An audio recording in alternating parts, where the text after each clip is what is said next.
လွန်ခဲ့တဲ့နှစ်ပေါင်းထောင်ချီကတည်းကမြေကမ္ဘာပေါ်မှာ Monster မိစ္ဆာကြီးတွေပေါ်ထွက်လာခဲ့သည်တကောင်နဲ့တကောင်တိုက်ခိုက်ခဲ့ကြတာပါလူသားတွေကလည်းဒါကိုပဲဖျော်ဖြေရေးအခုအနေနဲ့ကြည့်ရှုခဲ့ကြပါတယ် Stalker တို့ခေါ်တဲ့မြို့လေးဟာ Monster နှစ်ပေါင်းခွဲတဲ့ကြောင့်နာမည်ကျော်တဲ့နေရာဖြစ်ပြီးသူတို့မြို့ရဲ့သူရဲကောင်းတွေကတော့ Champion Raven နဲ့သူ့ရဲ့နီးပြဂျင်ပိုခွိုင်းတို့ကဖြစ်ပါတယ်ဒါပေမဲ့ကံမကောင်းစွာနဲ့ပဲ Raven နဲ့ဂျင်ပိုတို့ဟာပင်လယ်ထဲမှာကွယ်လွန်သွားခဲ့ကြတဲ့အတွက် Stalker မြို့လေးဟာသူရဲကောင်းမဲ့ဖြစ်ခဲ့ရပါတယ်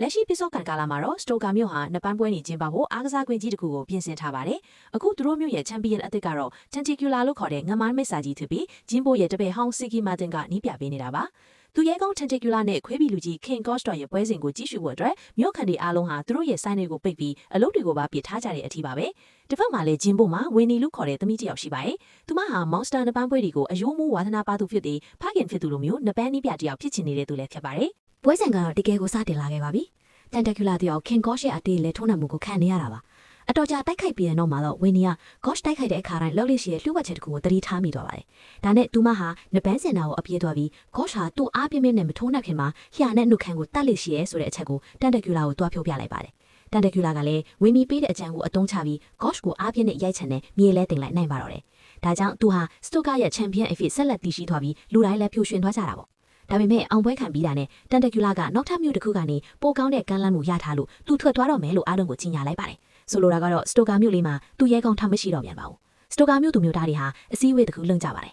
။မြို့တော်ဝန်ကကောင်စီဝင်တဦးကိုခေါ်လာပြီးမြို့မှာ Champion Monster တစ်ကောင်တာမရှိရင်နပန်းပွဲတွေကျင်းပလို့မရတော့ဘူး။ပွဲမရှိရင်အရှုံးပေါ်နေတဲ့ဒီအားကစားကွင်းကြီးကိုဆက်ပြီးထိန်းသိမ်းထားလို့မရတော့ဘူးဆိုတာကိုရှင်းပြပါတယ်။ Timothy Brett Chatley လို့ခေါ်တဲ့တတိကြီးတယောက်ကလည်းအားကစားကွင်းကိုဖျက်ဆီးပြီးကားပါကင်အဖေပြောင်းလဲပစ်ချင်နေတာပါ။ဝီနီရဲ့အမေမက်ဂီအပါဝေလူတိုင်းကလက်လျှော့ချင်နေကြပြီမြဝီနီတယောက်ပဲစိတ်အားထက်သန်နေစေပါရပ်ပိုင်းအတွင်းအားကစားကွင်းကြီးအဖြစ်မခံရအောင်ချန်ပီယံအသစ်တကောင်ရှာဖို့သူမစူးစမ်းပါတော့တယ်။နီးရဲ့အမေမက်ဂီကတော့ဒီလောက်ထိဒုက္ခမခံဖို့တားပေမဲ့ဝီနီကတော့နားမထောင်ပါဘူး။သူမဟာ Pitsmoor လို့ခေါ်တဲ့မြို့လေးကိုသွားခဲ့ပါတယ်။အဲ့ဒီမြို့မှာလည်းသူတို့ရဲ့ချန်ပီယံ Monster ပျောက်ဆုံးနေပြီးစွန့်ပစ်ထားရဲ့ကိုရောင်းပြကြီးထဲမှာတရားမဝင် Monster နှစ်ပန်းပွဲတွေကျင်းပနေကြတာပါ။ဝီနီဟာအရေးချင်းရှိတဲ့နှစ်ပန်းသမားတွေကိုစီးရုံးဖို့ကြိုးစားပြီးမြအားလုံးကသူမကိုလှောင်ရဲကြရုံပဲရှိခဲ့ပါတယ်။ဒါပေမဲ့အဲ့ဒီမှာရင်ဝီနီဟာ Steve ကိုတွေ့သွားခဲ့ပါတယ်။ Steve ဆိုတာကတော့သူမတို့ငငယ်ကလေးကသိခဲ့တဲ့ချန်ပီယံဟောင်း Raven ရဲ့တာထင်နေတာပါ။သူဟာလည်းအဲ့ဒီမြေအောင်နှစ်ပန်းလောက်ကတည်းရောက်နေပြီးပွဲတိုင်းမှာတမင်ရှုံးပေးနေရတဲ့နှစ်ပန်းသမားတစ်ယောက်ထင်နေပါတယ်။ဝီနီက Steve ရဲ့အာယုံကိုရအောင်အမျိုးမျိုးကြိုးစားပါတယ်။ဒါပေမဲ့ Steve ကတော့ဒီညပွဲမှာ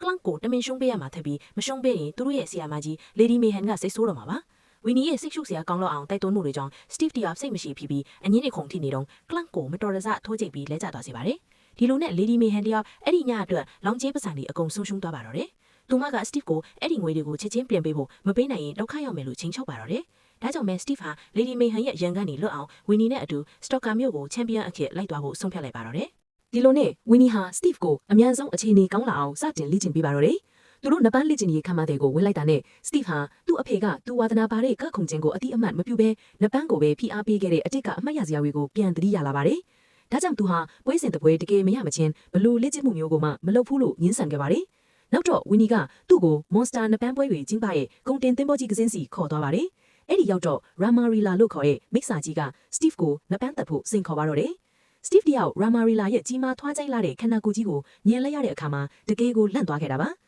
ဒါပေမဲ့ဝီနီကနိုင်နေသူပဲပတ်စံအားလုံးရောက်မှာရှုံးရလို့တပြားမှရောက်မှာမဟုတ်ဘူးလို့ပြောလိုက်တဲ့အခါမှာတော့ Steve တယောက်ဒေါသထွက်နေတဲ့အဲ့ဒီမိစ္ဆာကြီးကိုအစွမ်းကုန်ပြန်တိုက်ခိုက်ဖို့ကြိုးစားပါတော့တယ်။ဝီနီရဲ့ညွှန်ကြားချက်အတိုင်း Steve ဟာ Ramarilla တယောက်တကယ်ကိုမောဟိုက်သွားတဲ့အထိနပန်းစင်ပက်လေကိုပတ်ပြေးရပြီးနောက်ဆုံးမှာတော့ပွဲကိုအနိုင်ရရှိသွားပါတယ်။ဒါပေမဲ့ Mark Remy နဲ့ Light Out McNulty လိုမျိုးနမေကြီးအားကစားဝေဖန်ရဲ့သမားတွေကတော့ဒီပွဲဟာအပြော့ဆွေးပွဲဖြစ်လို့အဆိုးရွားဆုံးပွဲကပွဲပဲလို့ဝေဖန်ခဲ့ကြပါတယ်။ဝီနီက Steve ကိုပြင်းထန်တဲ့ကိုယ်ကာယလေ့ကျင့်ခန်းတွေဆက်လုပ်ခိုင်းနေမဲ့ထင်တယ်လို့ဖြစ်မလာခဲ့ပါဘူး။ဘာလို့လဲဆိုတော့ Steve ကသူဟာသူ့အဖေလိုဘယ်တော့မှဖြစ်လာမှာမဟုတ်ဘူးဆိုတာသိနေတယ်လို့ဒါဟာသူ Stalker မြို့ကနေထွက်သွားခဲ့ရတဲ့အကြောင်းရင်းလည်းဖြစ်နေလို့ပါ။ဒါပေမဲ့မကြခင်မှာပဲဝီနီဟာ Steve ရဲ့ရင်ထဲကဝါသနာအစစ်အမှန်ဟာအကဖြစ်နေတယ်ဆိုတာကိုသိသွားခဲ့ပါတယ်။ဒီမှာရင်သူမက Steve ရဲ့ကောက်ွက်တွေကိုနပန်းသက်တဲ့အကွက်တွေအဖြစ်ပြောင်းလဲပစ်ဖို့စိတ်ကူးရတော့ပါတော့တယ်။အဲ့ဒီနောက်မှာတော့သူတို့ဟာပွဲစဉ်အမျိုးမျိုးမှာပါဝင်ရှင်ပြိုင်ခဲ့ကြပြီး Steve ဟာသူ့ရဲ့ကောက်ွက်တွေကိုအသုံးချပြီး Monster တိုင်းကိုအနိုင်ယူနိုင်ခဲ့ပါတယ်။ဒီလိုထူးခြားတဲ့တိုက်ခိုက်ရေးစတိုင်ကြောင့်ပဲနပန်းဝါသနာရှင်အမြောက်အများက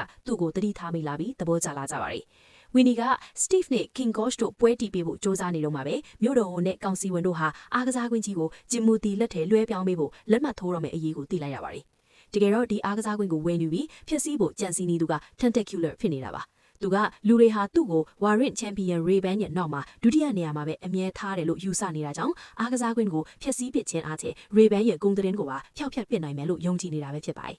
ကံမကောင်းစွာနဲ့ပဲ Steve ဟာ Fitzmore မြို့ကိုပြန်သွားပြီး Lady Mayhem ကိုပေးစရာရှိတဲ့ကျွေးမိတွေကိုပြန်ဆက်လိုက်ပါတယ်။သူဟာအတိတ်ပဲမရှိတဲ့အလုပ်ဟောင်းတွေစီပြန်သွားဖို့ပြင်ဆင်နေတော့မှပဲသူ့ရဲ့ဗီဒီယိုလော်ကာလီကိုဖွင့်ကြည့်မိတာကနေသူနဲ့သူ့အဖေတို့ပျော်ပျော်ရွှင်ရွှင်ရှိခဲ့တဲ့ဓာတ်ပုံလေးတွေကိုတွေ့သွားပါတယ်။အဲဒီမှာတင်သူစိတ်ပလောင်းသွားပြီး Winnie ကိုရှာဖို့ Stoker မြို့ကိုအပြေးအလွှာပြန်လာခဲ့ပါတော့တယ်။သူဟာ Winnie ကိုခေါ်ပြီး Tentacular အားကစားကွင်းကိုမိုင်းခွဲဖျက်ဆီးတော့မဲ့အချိန်လူအုပ်ကြီးစုဝေးနေတဲ့နေရာကိုရောက်သွားပါတယ်။ပောက်ကွဲမှုမထစ်ခင်လေးမှာတင် Steve ဟာရန်ကြိုးတွေကိုချက်ချင်းဖြုတ်ပစ်လိုက်ပြီးလူအုပ်ကြီးရှေ့မှာသူဟာတကယ်တော့ Ganwin Ray-Ban ရဲ့သား Ray-Ban Jr. ထက်ကြောင်ထုတ်ဖော်ကြေညာလိုက်ပါတော့တယ်။ပရိသတ်တွေအားလုံးကလည်းစိတ်လှုပ်ရှားစွာနဲ့အားပေးနေကြသလို Steve ကလည်းအားကစားကွင်းကြီးကိုကယ်တင်ဖို့အတွက် Champion Tentacular ကိုစိန်ခေါ်လိုက်ပါတယ်။ဒီသတင်းဟာကမ္ဘာအနှံ့ကိုပြန့်နှံ့သွားခဲ့ပြီး Ganwin Ray-Ban မှာတားတယောက်ရှိနေတဲ့အပြင်အောက်တန်းကြတဲ့ Champion ကိုပြန်ပြီးစိန်ခေါ်နေပြီဆိုတာလူတိုင်းသိသွားကြပါတယ်။ Steve ရဲ့အထက်လူကြီးဟောင်း Lady Mayhem နဲ့တခြား Monster တွေတောင်မှ Steve ရဲ့မူရင်းရုပ်မှန်ကိုသိလိုက်ရလို့အံ့ဩကုန်ကြပါတယ်။အဆက်မကွဲရလေအောင်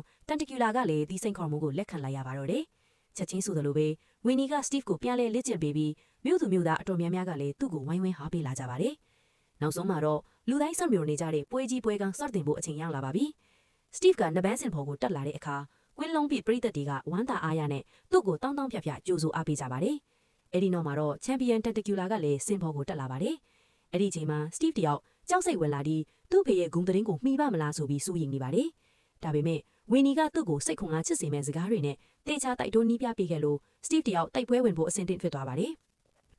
ပွဲစားတာနဲ့ပထမအချိန်မှာတင် Steve ဟာ Tentacular ရဲ့တိုက်ခိုက်မှုတိုင်းကိုသူ့ရဲ့ကက်ကွက်တွေနဲ့ရှောင်သိမ်းပစ်လိုက်တာကြောင့် Tentacular တယောက်တကယ်ကိုဒေါသထွက်သွားပါတော့တယ်။ဒုတိယအချိန်မှာတော့ Tentacular ဟာသူ့နီးပြစီကအကြံဉာဏ်အချို့ရရှိသွားခဲ့ပါတယ်။ Steve ရဲ့ကက်ကွက်တွေကိုပြန်လည်တုံ့ပြန်မှုပြင်ဆင်လာပြီး Steve ကိုဖမ်းချုပ်နိုင်သွားတဲ့အပြင်သိအားဆိုင်စရာမလိုပဲအသာလေးအနိုင်ယူပြခဲ့ပါတယ်။အဲ့ဒီအချိန်ပြီးတဲ့နောက်မှာတော့ Tentacular ရဲ့နီးပြစစ်ကီက Winnie စီကိုညှက်လာပါတယ်။ Tentacular က Steve ကိုအလွယ်တကူအလဲထိုးတော့မှဖြစ်လို့ Steve ထိခိုက်ဒဏ်ရာမရအောင်အရှုံးပေးတဲ့အနေနဲ့အဖြူရောင်တုပ်ပွားကိုဝိုင်းထဲပိထည့်ပြီးအရှုံးပေးသူ့မကိုတိုက်တွန်းပါတယ်။ Winnie ဟာအခိုက်အတန့်လေးစဉ်းစားသွားပြီး Steve တကယ်ထိခိုက်မှာကိုမလိုလားတာကြောင့်အရှုံးပေးဖို့သဘောတူလို့နီးပါးဖြစ်သွားခဲ့ပါတယ်။ဒါပေမဲ့အဲ့ဒီအချိန်မှာပဲ Steve ကသူ့မစီလာပြီးအရှုံးမပေးပါနဲ့လို့ပြောလိုက်ပါတယ်။သူတို့မှာအရှုံးပေးဖို့ထက် view ဟာအသစ်တစ်ခုပဲလိုအပ်နေတာပါ။ Steve တယောက်အရှုံးမပေးဘဲဆက်တိုက်ဖို့ဆုံးဖြတ်လိုက်တဲ့အတွက်ပရိသတ်တွေဟာအရန်ကိုစိတ်လှုပ်ရှားသွားကြပါတယ်။ဒီတစ်ချိန်မှာတော့ Tentacular က Steve ကိုအပီးပိုက်အလဲထိုးပြီးဖို့အသင့်ပြင်ထားပါတယ်။တတိယအချိန်မှာတော့နှစ်ယောက်သားအရှိန်အဟုန်နဲ့တယောက်ကိုတယောက်အပြေးလွှတ်တိုက်ခိုက်ကြရင် Steve က Tentacular ကိုမြေပြင်ပေါ်လဲကျသွားအောင်ပထမဆုံးအကြိမ်အဖြစ်ထိုးနှက်နိုင်ခဲ့လို့လူတိုင်းအံ့အားသင့်သွားကြပါတယ်။ Steve ရဲ့ view ဟာကတော့ Tentacular ဒေါသထွက်ပြီး